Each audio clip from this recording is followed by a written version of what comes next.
Salut, moi c'est Timour et aujourd'hui c'est mon dernier jour de procrastination.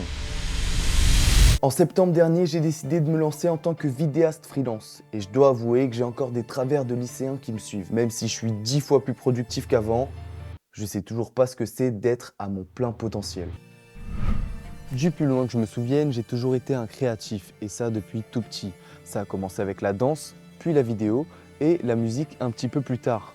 Mais si je dois retirer une seule chose de ces expériences, c'est que je me suis jamais vraiment fait mal. Commencer à travailler, puis à partir du moment où ça rendait un minimum bien, j'arrêtais et je stagnais. Un autre souci que j'ai rencontré, c'est que j'ai un problème avec les codes. Par exemple en danse, j'aimais beaucoup quand fallait faire de l'impro, quand je pouvais danser un petit peu comme je voulais. Mais par contre, à partir du moment où fallait faire des chorégraphies, j'étais plus là. Donc comme je le disais au début de cette vidéo, ça fait quelques mois que je me suis lancé en tant qu'auto-entrepreneur et j'ai déjà fait face à plusieurs problèmes. Le premier problème auquel je fais face est le fait que j'habite dans le sud de la France, à côté de Montpellier. Et ici, les entreprises n'ont pas encore compris l'intérêt de faire de la vidéo dans leur communication.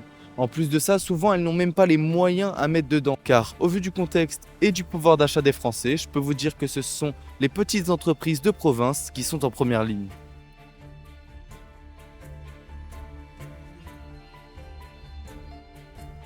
Le deuxième problème auquel j'ai fait face, c'est tout simplement l'irrégularité financière.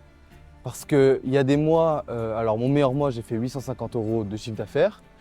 Et là, ça fait 2 mois que je suis à 0 €. Donc on est bien loin des 10 000 € par mois promis par tous les influenceurs en formation sur YouTube. Mon troisième problème est tout simplement que je suis mon propre patron. Alors là, c'est autant un problème qu'un inconvénient. Mais par exemple, j'ai des énormes pics de productivité comme la fois où je me suis réveillé à 3 heures pour monter toute la nuit pour montrer la V1 du montage à mon client dès le lendemain matin du tournage. Et j'ai aussi des énormes pics où je fais rien, comme toutes les fois où je suis sur mon lit comme ça à scroller sur Instagram ou YouTube. Du coup, je dois me discipliner. J'ai donc décidé de mettre fin à tout ça, de prendre mon destin en main et de tout donner chaque jour pour essayer de vivre convenablement de la vidéo d'ici septembre prochain.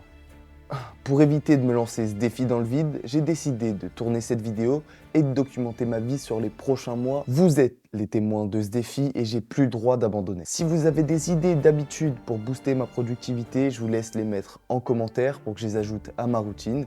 En attendant, si vous voulez me suivre dans cette aventure folle, je vous laisse vous abonner à ma chaîne.